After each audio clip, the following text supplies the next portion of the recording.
لبنان کا تقریباً تمام علاقہ ساحل سمندر سے بہت قریب ہے اور قبل از تاریخ سے آباد رہا ہے۔ اس کی تاریخ بجا طور پر انسانی تاریخ کہلائی جا سکتی ہے۔ انسان کے لکھنے کا آغاز یہیں سے ہوا۔ پہل جہاز رانی بھی انہوں نے شروع کی۔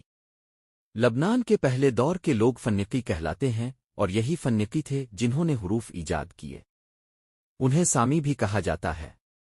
یہاں بے شمار انبیاء مبعوث ہوئے۔ کئی تہذیبوں نے جنم لیا۔ پچھلے کچھ سالوں میں بیروت کی تعمیر نو کے دوران میں جہاں بھی کھدائی کی جاتی تھی کسی قدیم تہذیب کے آثار برآمد ہو جاتے تھے۔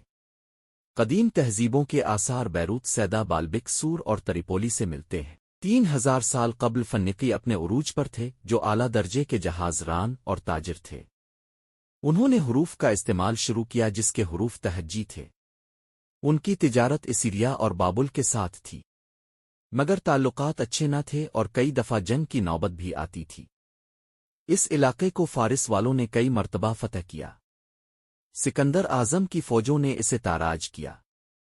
پہلی صدی عیسوی میں رومن افواج ان پر چڑھ دوڑیں۔ مسلمانوں نے بھی انہیں فتح کیا۔